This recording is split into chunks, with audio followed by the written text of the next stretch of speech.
Good morning, ladies and gentlemen. Thank you for joining us in the webinar. I'm Lily Xia, Professor of Nursing at Flinders University, Australia. Can you please use the chat box to introduce your name and the organization you are associated with? Thank you.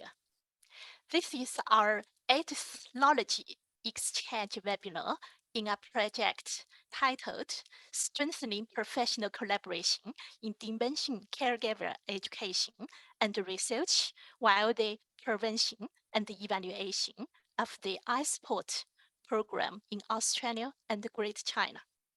This project is funded by the National Foundation for Australia-China Relations, Australia government.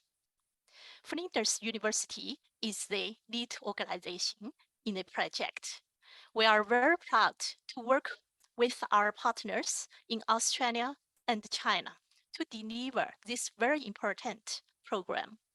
Our partner organizations include the University of New South Wales, National Aging Research Institute, University of Wollongong, Peking University, Xi'an Jiaotong University, Taipei Medical University, the Chinese University of Hong Kong, and the Kaibu Nursing College of Macau. We thank our partner organizations and the team members for their great contributions to the program. I'm delighted to introduce today's presenter, Dr. Tanya Patrick. Tanya completed studies in the field of genetics at the University of Melbourne. She has spent many years teaching in the field of science and health and sciences. She joined Dementia Australia in 2008. Tanya leads the team in applying innovations in technology for dementia care education. Under her leadership, the team developed the virtual dementia experience in 2013, which was the first virtual experience to be used in dementia care education.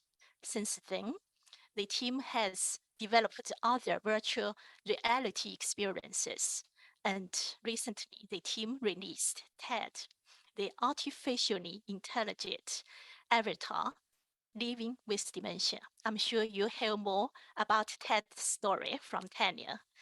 Please join me to warmly welcome Dr. Tanya Patrick. I now hand over to you, Tanya. Thanks. Thank you, Lily.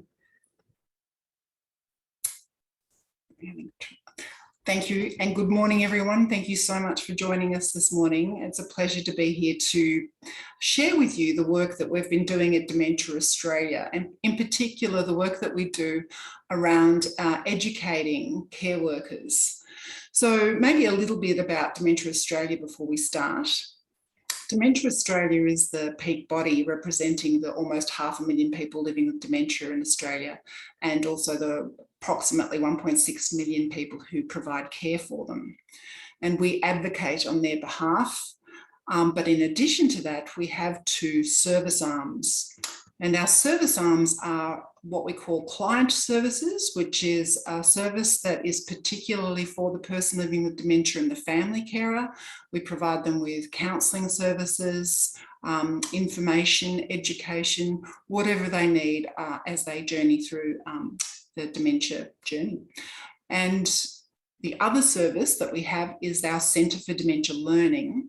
And this group really provides education for workers in the field, so be they nurses or allied health or the personal care workers. And over the last 35 years, we've been delivering education to that group. Now, what we noted back in 2012, we really looked at what are we doing in terms of our education service? What impact are we having on the aged care sector? And in that time, or during that time, we were delivering education in a very formal or usual, if you like, setting where you have a workshop, you have the care workers in the workshop, and there's a facilitator, a PowerPoint, there's discussion, there's sharing of knowledge, And really everyone was very positive about the education they were receiving.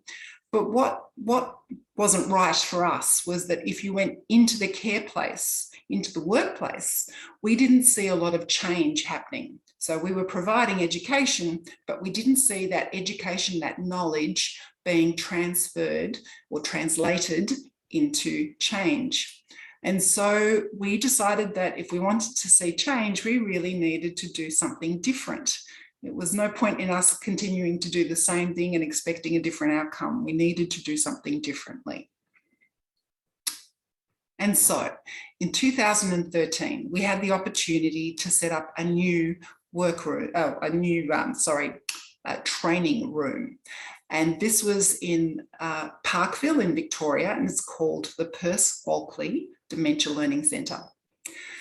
This room was set up to be a multi-sensory immersive room, and it means that we can create different environments in the room. Here you see there's red lighting on, there's a big screen on the wall. We can change the room to look a very different room, more calm with a green setting. And in those different settings, we create learning experiences for people to then translate into their practice. One of the most powerful things we do is this one, which is the virtual dementia experience. So on the wall, we project a home-like environment, and you walk through the home as if you had dementia. So you're seeing it from the point of view of the person living with dementia. So when you come to two doors that look exactly the same, which of those doors is the bathroom door? If I'm having memory issues, obviously I'm not going to know which of those doors is the bathroom door. And so here we have Liam, and the first door he's picked is the incorrect door, and then the second door is the bathroom door. This translates obviously into the workplace, because people then understand that if I have a corridor with many doors and I'm looking for my bedroom or the bathroom, it's very confusing for the person living with dementia. So that's just one example, but we do many other things in there. We also do memory tests, and people start to understand that a very chaotic, busy environment can be really difficult for a person living with dementia to cope with. And a nice calm environment we can cope with much better, whether we have dementia or not. But if you have dementia, obviously it makes it even more difficult to navigate. We found that this was so powerful because people would then talk about the differences that they would make in their workplace. They took that experience and translated it into the work they were delivering. And so we did some evaluations of this with medical students and pharmacy students, and they too, having had that experience, talked about the empathy that they had developed for the person living with dementia, and also how their attitude changed. So if you want person-centered care, these are two attributes you must have.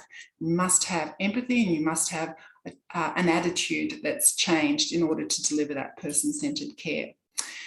So we knew that this way of delivering education was really powerful, and we continued on and delivered the education throughout Victoria, and we did get some awards for that work, which was really gratifying. I just want to point out down here, we actually developed the experience with the team at the bottom of the screen there on the left. A group of students from Swinburne University who were PhD students in the game technology field. And they were the ones who actually helped us with the development. And they were quite a fantastic group of young men who went on to win the Microsoft Imagine Cup. So that's an international award. So they actually won in Australia with a virtual dementia experience. Then they went on to win in Asia, and then went on to Seattle, where they won internationally. So at the time, it was really a very different way of delivering education in any field, really, but particularly in aged care. So with the success of that virtual experience, we then went on to look at how do we make this available to other parts of Australia, because in 2014, we were in Melbourne, but people had to come to us to have the experience. The technology developed further, and by 2016, we were able to put it onto a mobile headset, and we were able to get people to see it wherever they were in Australia. You know, we've been to all the states of Australia and even to the remote areas of Australia with this experience. For the headset, it's a little bit different because now you're having a very personal experience. You know, when you put the headset on, you become the person called Eddie, and Eddie wakes up in the middle of the night and is looking for the bathroom. And in that experience, you walk through the houses if you have dementia, looking for the bathroom, and all of the issues that carers tell us about are brought into life through that experience. So Eddie stands for Educational Dementia Immersive Experience, but as I said, you're also Eddie, the person experiencing dementia. And again, we did evaluation work with this, and we showed that it does improve knowledge and attitude and empathy, all the things we need for better person-centered care. But also, I think the 2 points that really were important for us to find out was that if people feel more immersed in this virtual world, they've actually got a greater improvement in their understanding of what is a good dementia care environment. So that means that if we create more immersive experiences, the learning is better. And secondly, we found that for people from a non-English speaking background, this way of teaching is much better to the normal, workshop experience. And in Australia, approximately 1/3 of our aged care workforce is from a non-English speaking background. So this is a very powerful tool for us to be using to help those non-English speaking background workers better understand how to deliver care. So from there, we considered what next, what could we do next? Because people were asking us to develop more Eddie-like experiences, and we didn't think that that was going to improve the learning. We didn't think that we needed new scenarios. It was going to teach the same things. So what we thought we should do instead was include avatars into the experience. And so in 2019, we released a product that we call A Day in the Life Mealtime.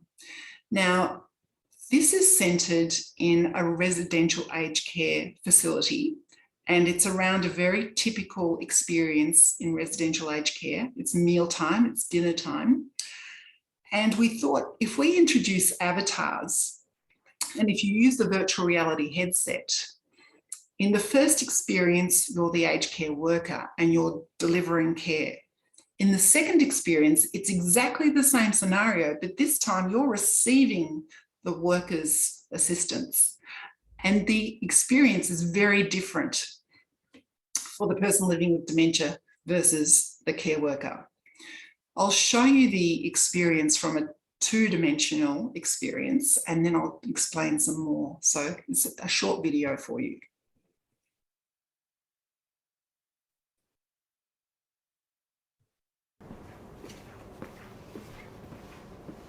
Oh, good. At least Ted's here. About 20 minutes early, but it's fine.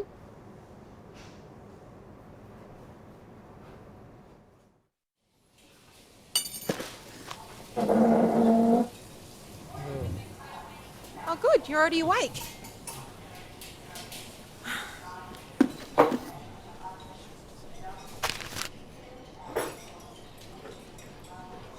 Ted and Mary. Priya, Ted's a feed. Yeah, sure. No worries. Okay. Smells good. Looks like chicken. Again. Here we go. Ted? Oh. Can someone get the blinds? Light's right in your eyes. Here we go.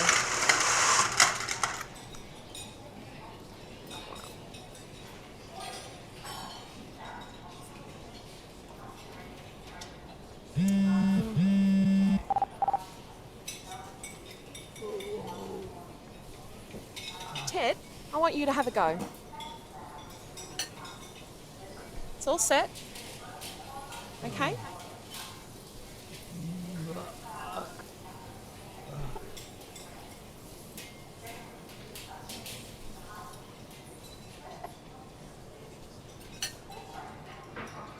Where are you off to?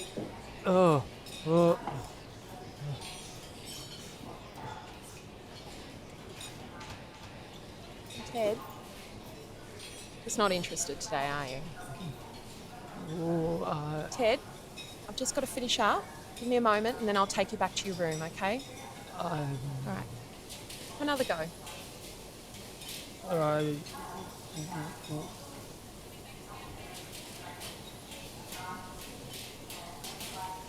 Is Ted all finished up with his dinner? Yeah. Yeah, I think he's done. You can take his plate away.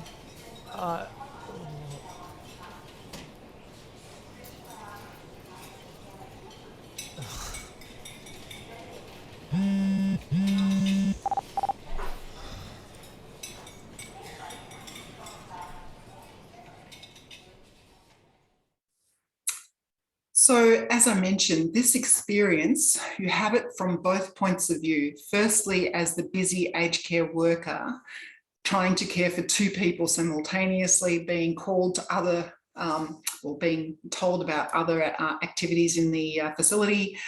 Then you experience it from Ted's point of view, the person living with dementia, and how that lands for Ted. It's a very powerful way of educating people, because naturally when you're in a classroom with aged care workers, it would not be effective for us to say to people, you're doing the wrong thing. What you are doing is wrong. Much more powerful if we show people, even though you're coming from a caring point of view, the way that lands for someone with dementia may not be quite the way you intended. And that is more likely to have people have that deeper empathy and understanding, and then to go back into their workplace and change the way that they do things. And from the responses we get back from people, that's exactly what they do. They go back into their workplace and they change the way that they are delivering care. And that's what we want. That's what we're after. So our next development after that was taking this teaching around how we deliver care to the components that are important to care. And one of the most important, if you like, components of delivering care is good communication skills. And so in 2021, we released Talk with Ted. It took us approximately 3 years to develop this. It's much more difficult than it looks. I thought it was going to be easy, but it was not. So essentially what we did was we took the character Ted and we brought him to life, if you like, by giving him emotions and giving him the ability to have a conversation. So here what you see on the screen is an actor, and the actor is essentially connected to a computer, and through motion capture, his emotions are captured and interpreted into the animation so that Ted now has emotions. And I've got to acknowledge our partnership with Deakin University, because they are the people who helped us do this work. And it's in fact the Applied Artificial Intelligence Institute which have helped us with this work. So through that process, Ted now has emotions that he can display. He can be happy, he can be frustrated, he can get very angry. That means that we can have a conversation with Ted and Ted can actually respond like a person living with dementia. So we created a particular scenario, and the scenario is that you as the aged care worker walk into Ted's bedroom and you're here today to help Ted have a shower. Now, the reason, so it's quite contained. It has to be around that particular experience. And he's in this bedroom, which could be in like a home care scenario, or it could be residential care. It really doesn't matter. But you are a support worker to help Ted have the shower. Now, Success is that Ted agrees to have a shower. But you need to overcome a few hurdles to get that success. So essentially, there are 5 hurdles. The first one is you need to get Ted's attention. The second one is you need to introduce yourself properly and why you are there, so orientate Ted as to what's going to happen. The third one is that you need to listen and respond to Ted's emotions. The fourth one is that you need to connect with Ted's life story. So when he's telling you about his wife or his children or his garden, you need to respond appropriately. And finally, when we get to talking about the shower, it needs to be an offer, not a directive. So we need to ask Ted, you know, would you like to have a shower? Not tell Ted he's having a shower. And whilst that all seems quite simple, it's not. And in the experience, it's different every single time, because Ted can talk about, he might be talking about his family one day, he might talk about his garden another day. It really depends on the way that you respond to Ted as to which way he will go. The beauty of this is that you can have people test their communication skills in a really safe environment, and they can get it very, very wrong, and you can have Ted being very angry and no one's been hurt by the transaction. So it's a fabulous way of getting people to practice communication and learn new skills. And in fact, sorry, at the end of the process, you get a little feedback on how you've gone. If you've done well, you get all the green ticks. If you haven't done well, you get told where you went wrong. But we've actually analysed this or evaluated this education approach against normal online learning.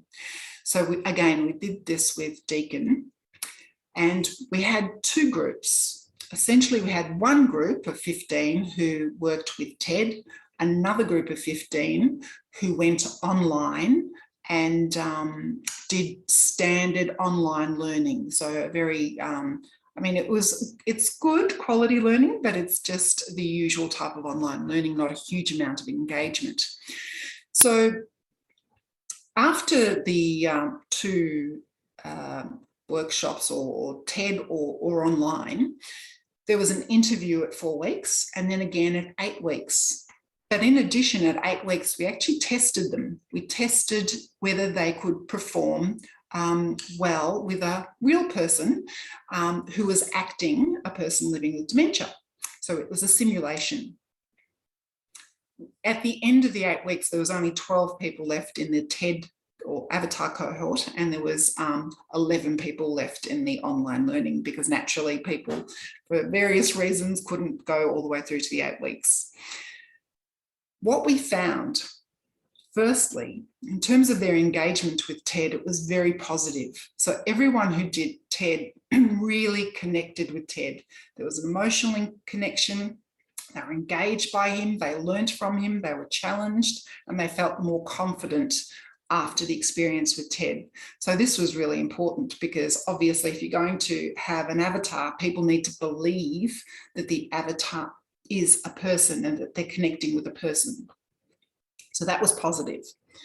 But what really excited us was that after the 8 weeks, the people who had worked with TED remembered everything that they needed to remember. There were the 5 key points they needed to recall. And after 8 weeks, the ones who had done TED recalled all of those 5 points. The ones who had worked online and did the online training, only 20% of them could remember something. 80% could not remember any of the important points, 80%. Now, considering there's a real push to put people online and give them education online in the aged care sector, certainly in Australia, this is really disturbing. So they're going online and they're not recalling what they've learnt. So how do you expect to get change in the workplace?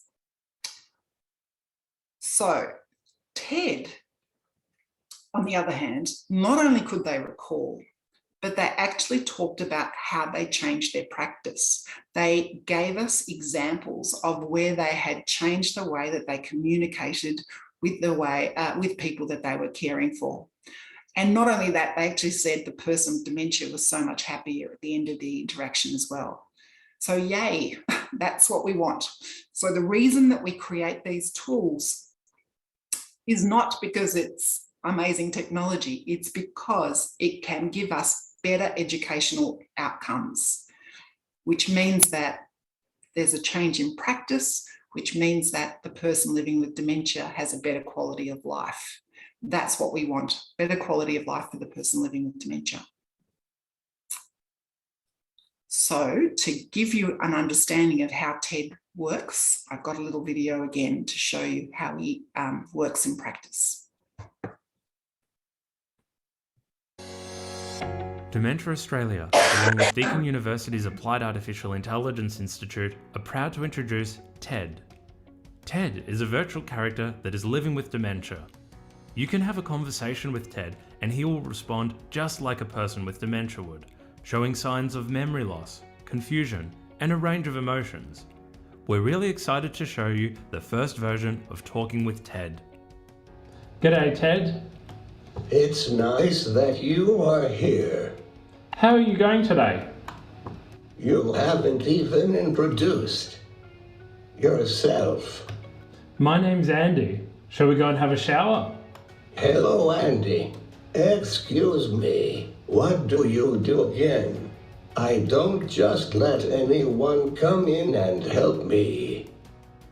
To bring TED to life and make the conversation as realistic as possible, we used a range of technologies, such as a speech-to-text engine, a natural language engine, and a text-to-speech engine. We also partnered with Fika Entertainment to use their real-time production pipeline to capture motion data that represents the movement of a person living with dementia. The key aim of this project is to improve the quality of care by teaching carers how to empathise with people living with dementia.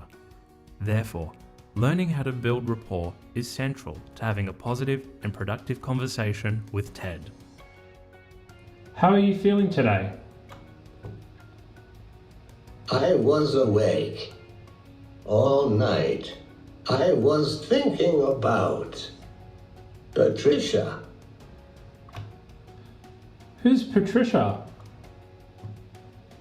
Patricia is my wife. The results from this trial suggest that the impact of learning through practice is higher than when compared to traditional methods such as classroom or online learning. We look forward to more carers experiencing Talking with TED for themselves in the not too distant future.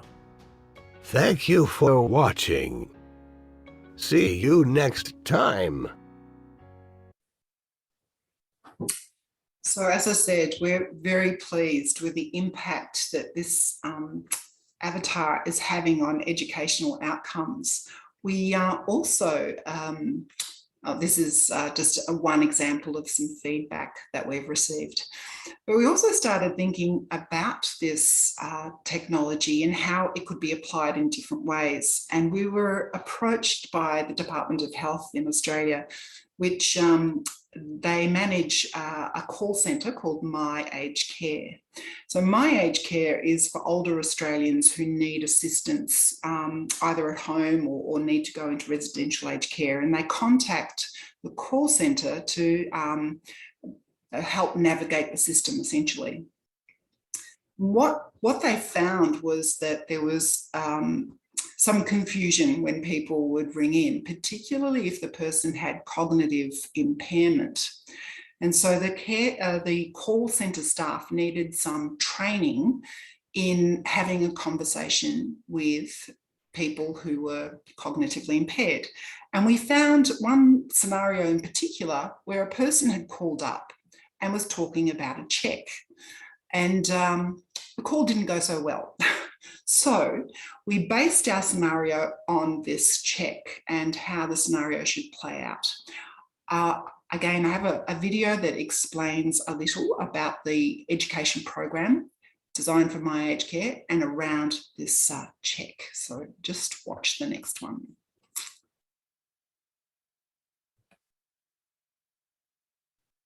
We are now using the avatar platform to simulate a call center.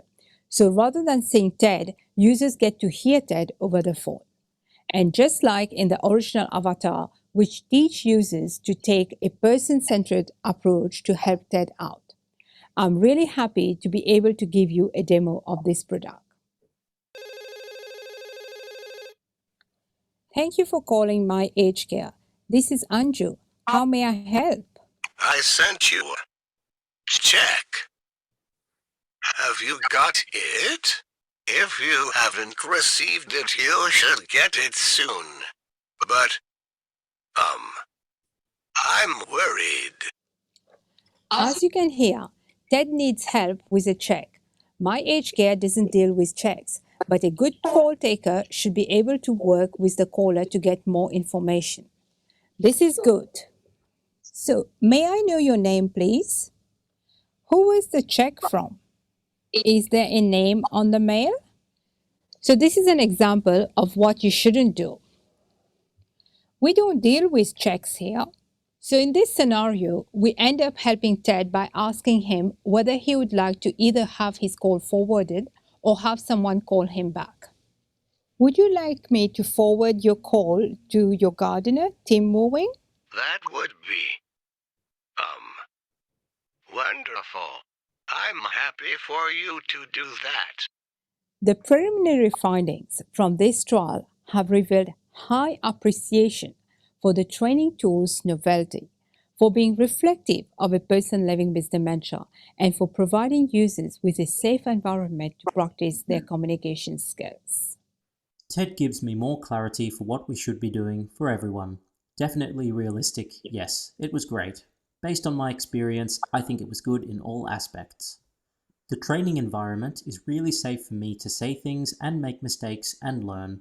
I think it's very useful and everyone should take part in doing that sort of training. We hypothesized that staff with over 10 years experience may not appreciate this training. However, their feedback has shown how this tool can benefit the department when onboarding new staff. The tool might help new staff decide whether this type of role is for them as well. Sometimes people go on the phone and realize, no, this is not something that's for them. The trial findings also show that some people are motivated to change their approach after using the tool. This program gave me a chance to actually think about the way I've dealt with clients in the past and how I can deal with clients better in the future.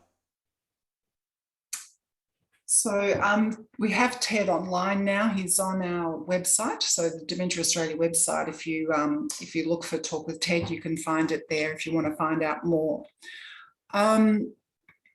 So what next? We are now. What next? So in terms of our developments, it's how do we improve the connecting with aged care workers and the engagement we get with aged care workers. And one of the things we realised was whilst we did a lot of education for the residential aged care sector, there was not as much engagement with the home and community care sector. And this sector has a lot of workers who are part-time workers. They might work 15 hours a week.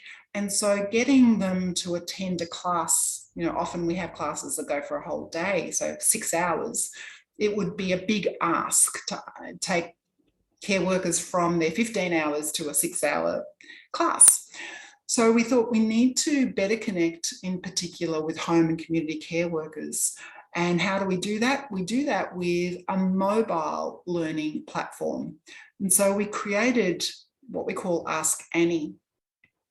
So Ask Annie is delivered on a phone, and it's really short micro learning and very practical based. So really good, easy to understand examples, giving people scenarios of what they might come up against and how it would work in the workplace. It also has a search function, which means they can look up a particular scenario and find examples of how they could approach this, the situation. Because often these home and community care workers are on their own. They don't have a peer there to talk to immediately. So it's about having ready at hand some tips and useful strategies that they can employ immediately. So Ask Annie we released this year, and it's available free, so you can have a look at it, download it for free. I'll show you this little promotional video so you can get a bit of a feel for what it's about.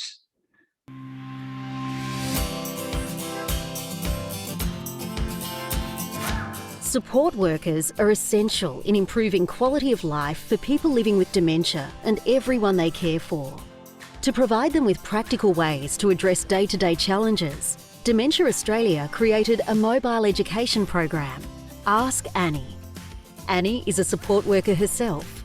She's here to help others in similar roles to deliver quality care. With her guidance, users can easily navigate their way through 5-minute practical lessons, and they can do it anytime, anywhere. Education is visual, interactive, and easy to follow. Through videos and storytelling, Annie shares simple problem-solving strategies. Scenarios are based on real experiences and encourage support workers to reflect on their own practice.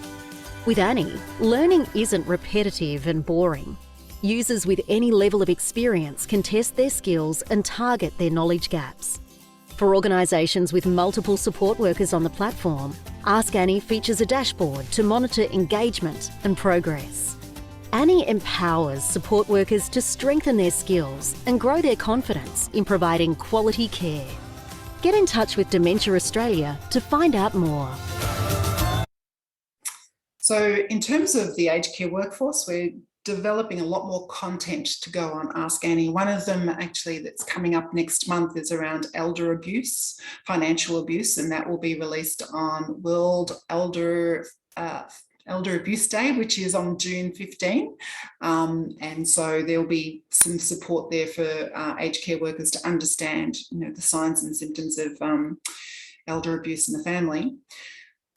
And soon after that, there will be another one called Body Language, which really looks at how to interpret or how to be more aware of body language and how it could be misinterpreted by a person living with dementia. So in terms of aged care workers, that's really all that we have in terms of our educational tools. But for people living with dementia and their carers, we have some other tools which I'll just briefly talk you through. So one of them we released back in 2016, and it's called the Dementia Friendly Home.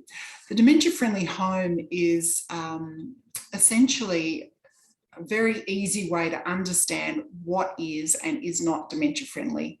And we developed into this game because at the time we thought that we should set up a room for people to see what is dementia friendly and what's not.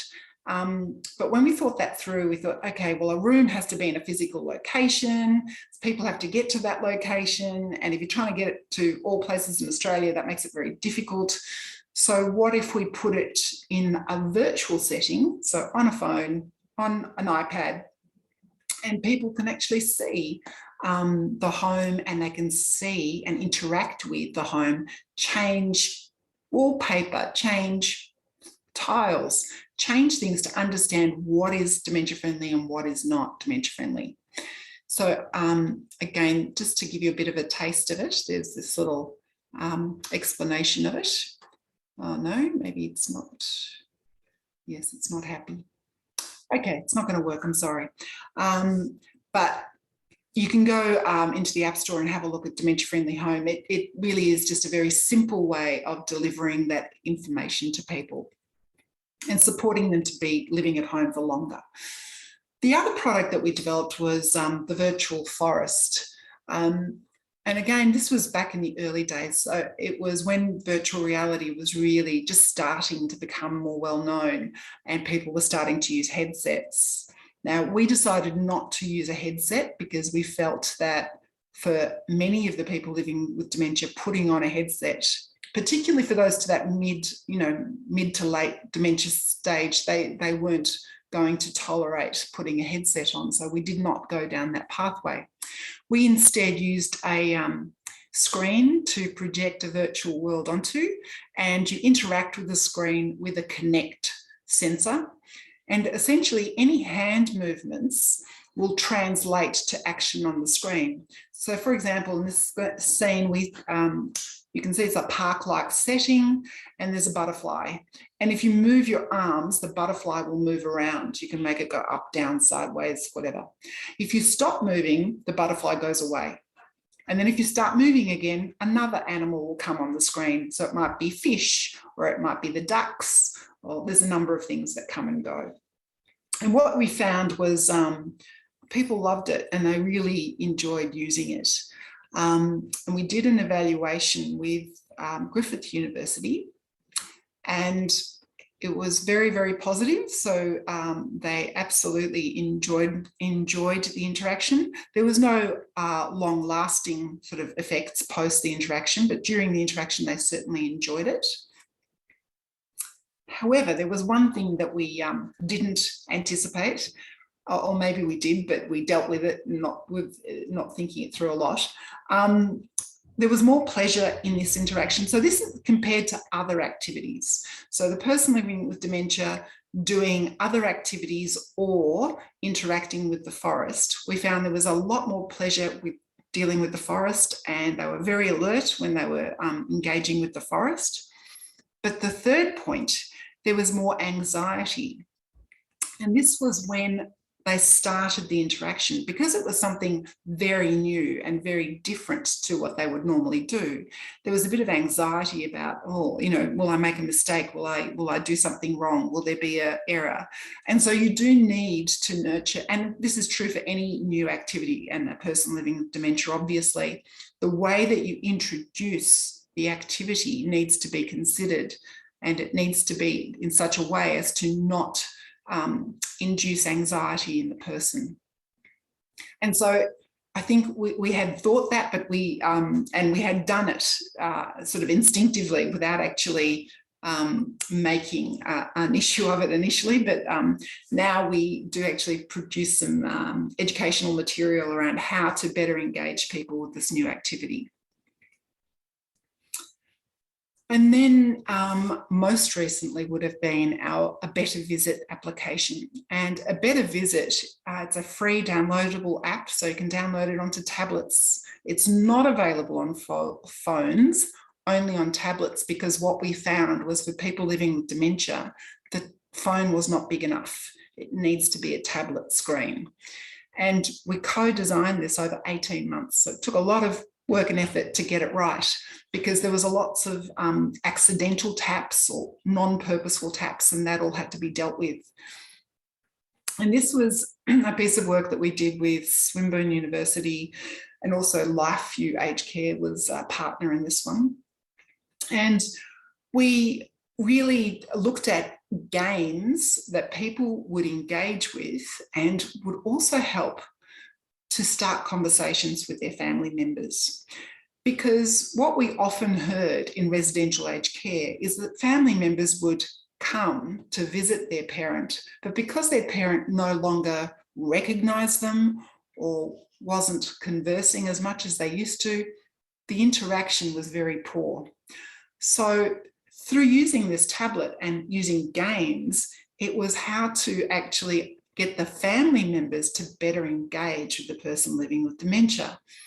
Through the game, you find that people reminisce, and there's pictures of animals or settings which trigger memories for people, and then they have a more meaningful visit by having those reminiscent type conversations.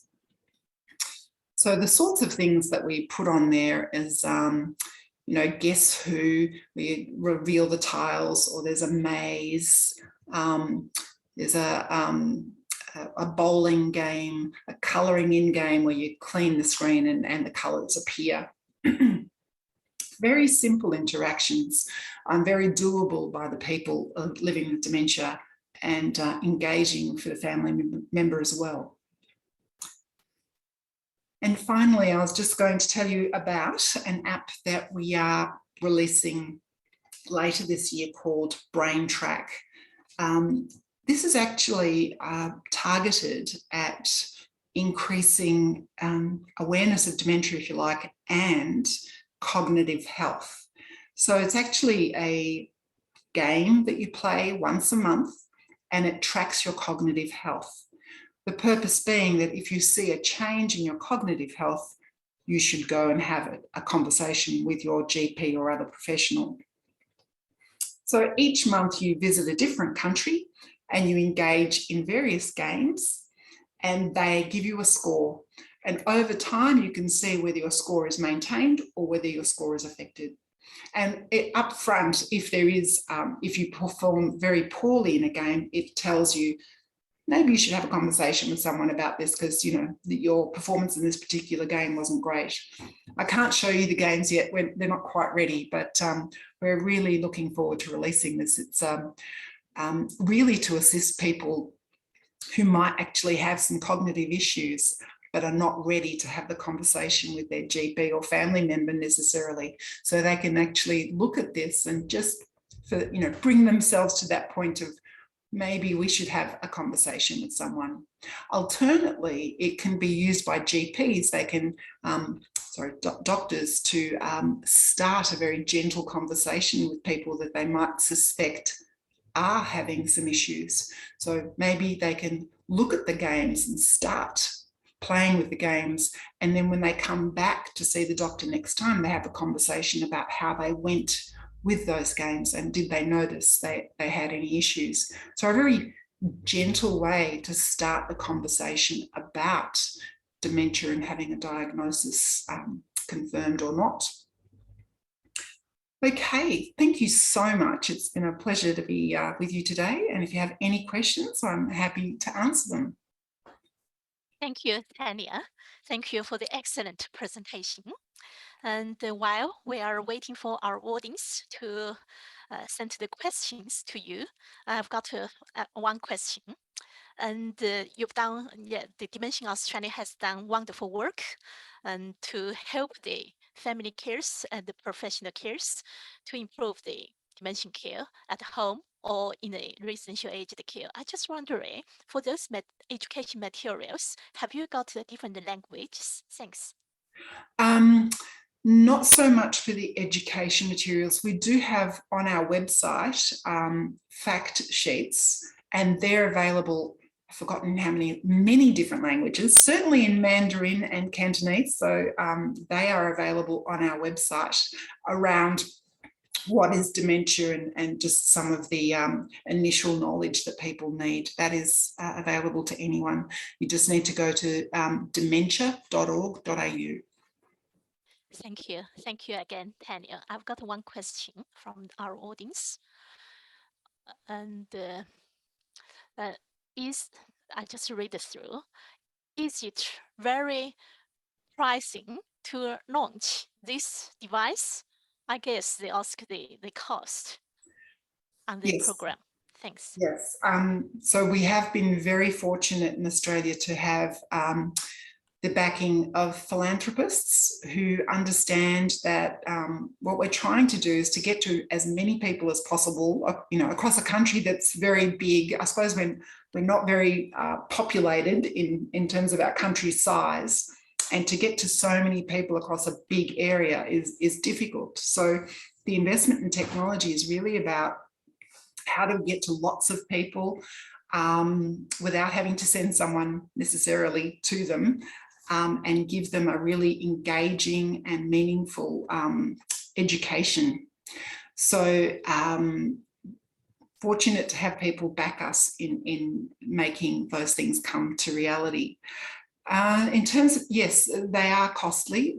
However, dealing or working with universities has brought the cost down. So we've been very fortunate with Deakin University. They are part of the Australian Research Hub. Sorry, I've forgotten the correct terminology, but they are an ARC hub, and that means they get government funding as well as the funds that we bring in, and together we're able to create new technologies. Although they did tell me the other day that prices are going up, which is a concern. Thank you, Tanya. There is another question. I just read through from our audience. There are some discussions about the ethical issues of employee disability and dementia simulations as a teaching tool that people would underestimate the severity and the irreversibility, especially when people with limited support system for those people. What's your opinion? Thank you. They ask the perhaps more explanation about the ethics issues behind the simulation. Thanks. The ethical issues? Yeah. May I say that when we released that in 2013, I was extremely nervous how it would be taken or by people living with dementia. So firstly, before we released that, we did extensive consultations with families, with people living with dementia, with the family carers, with professional carers. We spoke to a lot of people to bring the experience to life. And in, for example, that scenario, there's one where the person picks up what they think is a toothbrush and it becomes a razor. So they're trying to, wash their teeth with a razor, which was based on an actual experience. It was a bit concerning about how that would land for people. We brought our consumer reference group in and we gave them the experience, and I was delighted in that they could actually relate to it. And I remember one of them saying that I've had that experience, not the razor, but we're talking about other aspects of it. So it's been very positive, which was really delightful to hear. Yes, we're very careful to always say that what we are presenting is an interpretation, if you like, of the lived experience, and also that people are having this experience for 3 minutes, whereas the person living with dementia is living with this 24 hours a day, and you need to be cognizant of that.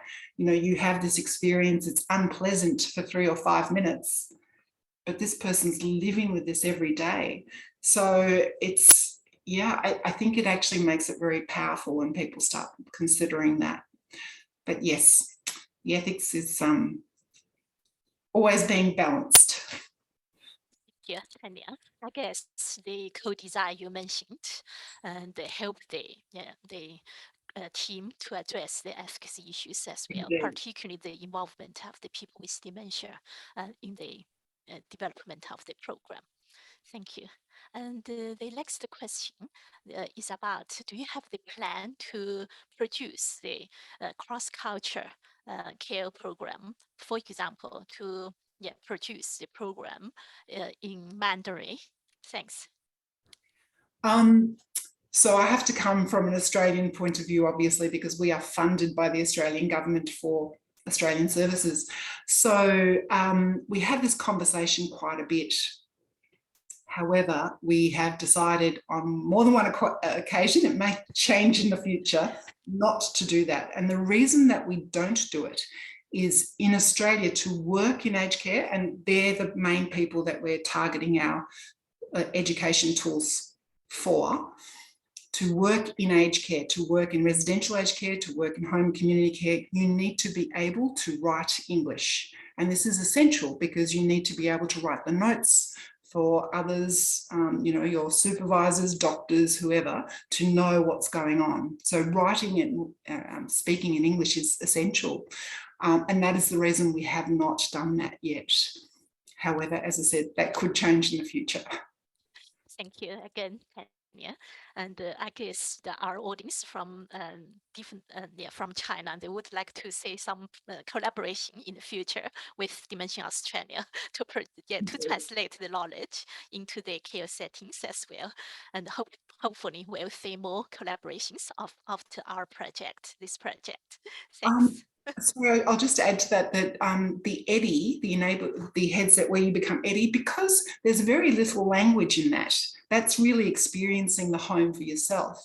We have actually got that being delivered in Polish, Czech, German, in Canada, in Singapore. So it is possible to use it in different settings because there's very little language involved. Thank you. Thanks. That's great. And I cannot say more questions. And if we don't have more questions for you, I would like to close today's presentation. And I would like to say thanks for you and for our audience for their participation in this session. We will have a final webinar by the end of the year to share our experience in the project. We will invite our site-specific team, for example, from Beijing and Xi'an, Taipei, and Hong Kong and Macau to share the experience in the project.